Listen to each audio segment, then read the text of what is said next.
My name is Hector. I'm an iOS developer at Spotify. I work on the artist experience team. So I work with albums and artists and charts and some frameworks that I've developed internally. Oh, hey.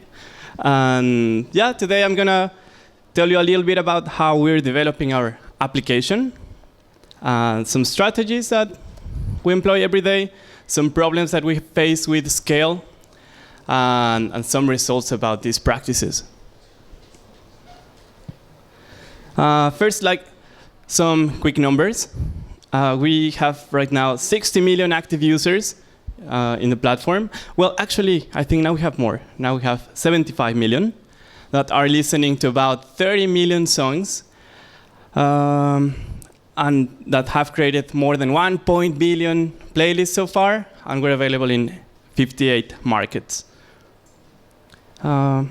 About our client, we have a client of 500,000 lines of code, that is developed in average by 40 developers, just the iOS client, and that is delivered to millions of users. And just before I go on, I guess most people is a developer here, but who is a designer? No designers? No? Or somebody in business? There's a designer there. Business or non-developers? Super technical, okay? So, this is how the number of contributors per month look since the beginning of our project. As many other projects, it started as a small application, 1, 2 developers, and the team keep growing and growing and growing. So the scale of the teams, the scale of the product keep getting bigger, and at the same time, the scale of our problems got as well bigger and bigger and bigger. And first I'm gonna go through some of these scale problems that we face. And the first one is unmerged branches. So you have master, you work on it, you fork, you branch from master, make some changes, and then merge back to master.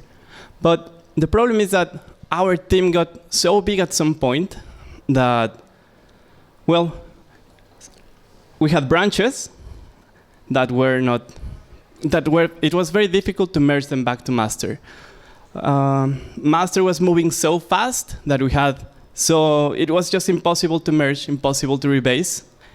And this led to a really sad situation that lots of code was not being shipped. About 70% of the code was wasted because of it was just not possible to merge it back. So this required a big solution.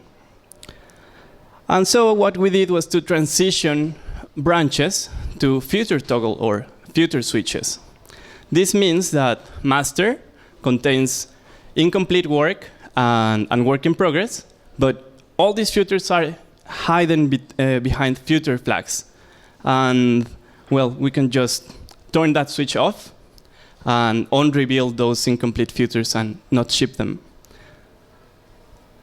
And these future toggles help us, one, to make this, to solve the problem of merging, and also they help us to roll out futures gradually. So in runtime, we can just move some flags in the backend and deploy certain future to certain market, test how it's working. And if something goes wrong, like, I don't know, some unexpected crashes or unexpected difficulties, we can just roll it back and contain the damage. And that's super important in our process. And all this, well, this system, it works, as I said, in runtime. And now, the result was pretty good. Now, lots of work is merged back to master, around 90%. And now we only have a 10% that, well, some stale branches that is nothing to worry about, really. Then the second problem, what I call the big blob.xcode project. So, well, the project started as any other application, a small application that kept growing until the point that it was just unmanageable to work with it. We had lots of conflicts in NIP files and Xcode project files. And we needed a solution for this. And the solution was to break it down following our organizational structure that consists on separating filters or themes in filters. So we have a theme, for example, like music player or social or discover, whatever. And this allows us to isolate each filter, each theme, and they can focus on that filter without impacting anything else. And each filter has a public API inside the project, inside the workspace. So you really can interact with these filters without caring about their implementation details. And it allows us also to make a graph of dependencies and keep our startup time super quickly by loading only what we need. And well, some of these filters are compiled as static libraries. Some of these are compiled up to binaries, and some are frameworks.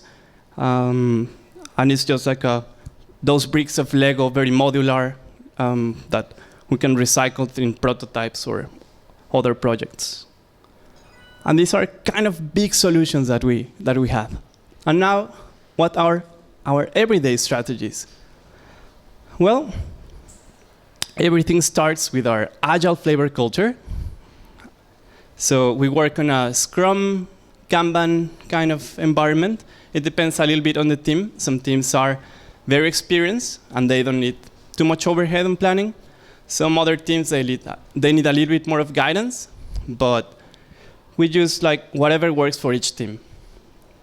But right now, I think I'm not going to go too much into detail about planning, but rather about what happens when something is already planned. It can be a bug fix. It can be a small filter, a change.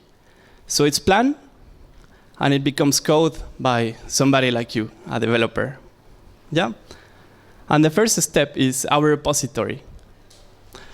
Well, we're using GitHub Enterprise, and we follow an internal open source model.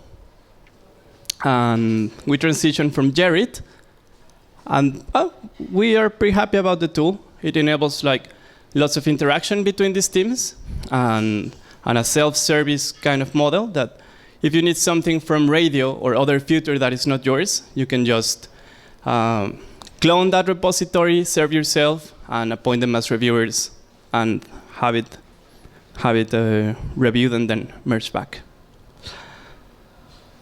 So following this open source model, what is next is having your code reviewed. So you have this piece of code that you think it's awesome, then your reviewers don't think it's that awesome, and together you improve the quality of it until everybody's happy. And what we learned so far is peer code review is important because it spreads knowledge. It prevents work from being repeated, especially because we work in this very modular way that you don't know like the implementation details of lots of features. So sometimes there is code that is already done and you don't know and could be abstracted and shared with other features. So it prevents code from being repeated. Of course, it gives the opportunity to detect errors. And it's also a venue for technical discussions. And this is something that I found really valuable about it, that it's a good place to say like, oh, singletons are bad, or no, they're not bad because of this, or not in this case. Just something that we learn is it's important to separate technical discussions from personal opinions. And then, okay, then at the same time, our continuous integration machinery is going on. So, well, it eases integration issues, and it gives us notifications and stats about, for example, test coverage, or I don't have a picture right now, but we have lots of dashboards about our tests, which ones are failing, which ones are passing, some metrics that we collect on performance, whatever. And all these statistics are delivered to the relevant teams about it. And in case something breaks, it gives us clues of what failed, which test failed, and maybe some clues about it. And finally, it executes our test of suites that I'm going to review. Well, our test of suites is composed by unit tests and automated tests. And for unit tests, what we have discovered is that we prefer to test the model layers or the model view layers, or as close as possible to the model. It's our first channel of to avoid regressions, and can be executed on the developer's machine as well, so they can work offline in an airplane and still have this unit test power behind them. And just by having testable code, you achieve a better code, because it's code that is modular and independent, well, highly modular with low dependency. And then after unit tests, we have automated tests that are executed in all the platforms that we support, with very different configurations of available hard drive, network conditions, and, well, I found this robot which looks super cool, although, well, we have no robots in reality. It looks like this, but it gets the job done. And what we have learned so far is that automated tests are best to test the UIs and as closer to the view layers as we can. And as I said, they are executed in all supported devices. And they can be executed also from the developer's machine. Of course, not in the farm way as I showed, but on the simulator. But you still have this possibility in case you need it. And then, like, after all your code has been reviewed, and all the tests are passing, that is very important for us, then you're able to merge to master, and your piece of code is able to be delivered to the world and to listen music. Maybe something that I'm not going into detail here is the QA process, but all code and all changes should go through a QA process.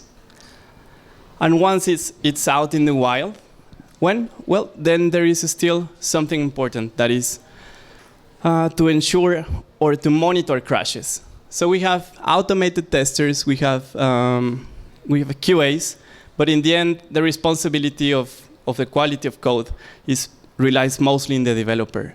So you, as a developer of any future, well, it's your duty to just go through Crashlytics every now and then and see that everything that you have out there is working as you expect. And then, well, how do we know that this is working? And how do we measure that these practices are actually giving results? Well, by using them, we have reduced our release cycle from 3 weeks to 2 weeks. So now we have a super healthy master branch that is always on top shape to be released at any time we want. Also, our crash frequency has a very healthy trend. We keep having less and less crashes per thousands of plays. And finally, my favorite metric is App Store rating. So 1.5 years ago, we used to have an average of 3 stars in the App Store, and now we have an average of 5 stars in all markets. And if you go through the reviews, well, people are much more happy now listening music, and they have a much better experience of listening music right now. So that's why we feel all these strategies are working. And now, I think this is just like an overview of this process, but the cool part about this session for me is going through Q&A. So I'm happy to answer all questions, and I'll do my best. So you said that you can and want to release every 2 weeks. But 2 weeks is a very short period of time. So you have to develop some features, and then you also have to make them go through QA. How does the manual testing process fit into that? Because you said that you have lots of automated tests, but apart from that, obviously QA people should do some manual testing. Do they still have any time to do that if you release every 2 weeks? Yeah, I'll show you. As I said, that we have this very modular kind of way of making our project. I'll just jump to this slide. Yeah. So every feature can be very independent from the other ones. And during these 2 weeks, it doesn't mean that every feature, each one of them is developing something. So in these 2 weeks, maybe you have a few bug fixes in radio, and maybe that's it.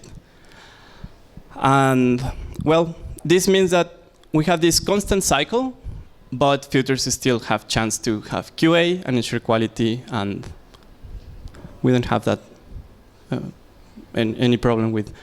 It doesn't mean that because it's fast, the quality is decreased in any way. So basically, when you are developing new feature, you are always also developing the tests for that. Whose responsibility is to write automated tests? Is it you, or do you just have really good QA people who can handle that? Depends on the team. Some teams are very mature in how they write their automated tests, and the developers do it. And every feature, like every radio, browse, or social, whatever, they have an automated tester that is writing all these tests. But as I see it, and the best results that I've seen so far is that the developer writes their own automated tests. And consulting, of course, with your tester that probably has a better insight or a better mindset to make these tests. The last one, I promise. So what tools do you use for writing automated UI tests? We use some internal tools. One of them is NU Remote. It's an open source project. You can find it in GitHub. And we link that to JUnit. And through that, we collect all the results of the tests, and we export them to dashboards and calculate metrics and so on. So they're written in Java then. And the idea is that the automated tester can write in Java tests for Android, for iOS, for keyboard and mouse and web in just one single language. But you can also try all these automated testing, for example, with KIF. I've seen very good results in not such big projects, but in a smaller scale. Yeah. Do you use a lot of mocking or any at all in automated tests? Yeah, we use. For example, like networking player or I don't know, correlation services. I think not particularly, but we use this library Mockito a lot. Yeah, just to mock up objects and perform the tests on them. So do you employ a code freeze procedure, and how long is it? How does it look at Spotify? Good question. So when we had this 3-week cycle, we used to have a code freeze, stop at 2 weeks, the future development, and then just in the last week, it was a stabilization week, closing just the most important bugs. But nowadays, we don't have one, and we don't need it, because master is always on top shape. And as soon as you have an important bug, like in the product, it's solved immediately. And we found out that the process is much more smooth to keep it that way, rather than stressing this week of trying to stabilize things. Yeah. How do you go about synchronizing between platforms? Do you develop features, for example, for iOS first, then sync Android up, or do you go hand in hand?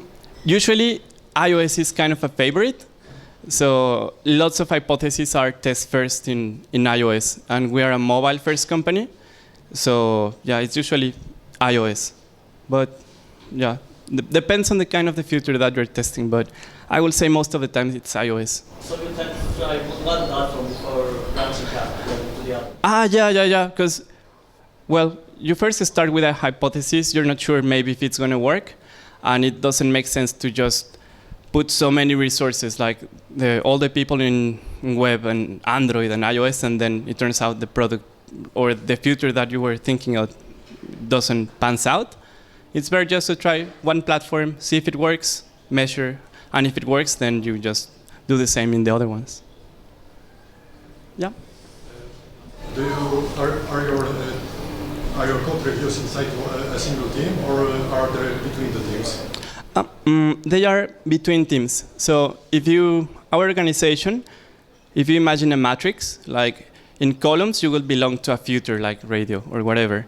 But in rows, you belong to a technology. So, well, you will ping somebody else from your technology and other future to make your reviews. You mentioned internal openness of code and Internal, sorry? that the code is internally open. Oh, yeah. Mm-hmm. And I'm really curious, can anybody step up from outside to review code, and do you provide credits for that? And how serious the patch will be, or the review to be credited, basically? You mean reviews outside the company? Well, we have a few open source projects, but like we have a few mostly in Python and other technologies. In mobile, we don't have that many, but so I don't know exactly how they manage that, other technologies. About branching technology. Yeah. When you start working on a feature to make a branch, and then you commit, do you manage this branch to the master when the feature is finished, or? No. So the first thing that you do when you start a new feature or any big change that is going to take more than, let's say, a day, you will create a future toggle. That's the first thing that you're going to do. And this will enable you to merge incomplete changes and to ship incomplete changes. And they will not be visible to the user until you enable them in the backend. Okay, so you just merge fast. Yeah, we merge often and faster, less pain. Continuing with that, where exactly do you do code review? And is it blocking or non-blocking code review? All the code needs to be reviewed by one person at least. Okay, but it's per commit? Yeah, per commit. Yeah, and the shorter you keep them, the better. And do you use any tool for it, or just go through the list of GitHub commits? We do them in GitHub Enterprise, so just in the web browser. Maybe some people depends on the change. There are some changes that maybe you really want to see how it's in runtime, and then you will check out that and check it out in the computer. But most of the times it's just in the browser. You mentioned about the future toggle. Yeah. Do you have any A/B tests in your apps? Yeah, we do lots of A/B testing. Okay, and how is done? Just on different setup for an application for the backend, or how is done? Because you have 2 weeks release cycle, and then you ship all of these features you have in this app, and switching them from the backend, or how is done? Yeah. We have a backend, and from that we can roll out to some specific market, to some specific percentage in some market, and do lots of A/B testing, measure the results, and then go for the option or the hypothesis that works out. And are you using any web view components, like a changer, like parts of the application are web view? Like I know that my application, my personal application is from the Yeah. Web applications. What about iOS? Native components or also web components? Our iOS application is all native. We are transitioning to a more platformized version, and some components are already very platformized, but they're native. It's very important that the time since you tap one item to the playtime is instant, and so far we don't have good results with web or something else. But the desktop, that's HTML5 now. You mentioned that you are verifying the hypothesis in testing. What's the tool for any analytics or any kind of internal tools you see later? Because you have to check that. Yeah, with all the analytics tool, it's a really big team at Spotify, and I think most of it's internal tools that they have developed. Yeah.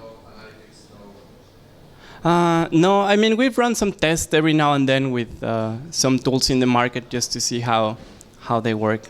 But I remember one that we like personally, not as a company, but personally was Mixpanel, because it uses a different approach, like not just page views, but rather like the funnel of behavior of the user. And we really like that one. But as a company, we use internal tools. So in such a large team, do you use storyboards or need files, or do you most of the layout from code? Everything is done in code. Like all the application is done in code. I think it's easier we have less merge conflicts. It's easier to review, but also we have like all our metrics, like all the colors, metrics, fonts are handled by a special system, and that's why it also helps to have them in code. And so Objective-C code, or are you using Swift now? Some infrastructure tools are in Swift now, but whatever is shipped to the user right now, I think it's Objective-C. Yeah. But since the last changes in the Swift 2, I think it will be really interesting to shift to Swift. But it's very difficult since it's a very big team where everybody is proficient in C and Objective-C, and it's a very difficult decision to shift everybody to a new language. I guess we'll have to do it gradually and explore how that works out. Yeah. And I guess that was the last question, but I'm going to be hanging around. So just if you have more questions, just jump on me and I'll be glad to help. Thank you very much. If you seem that you like how we work, or if you love music, then check out spotify.com/jobs. Maybe there's something there for you. We're always looking for awesome developers, mobile, backend. So check it out.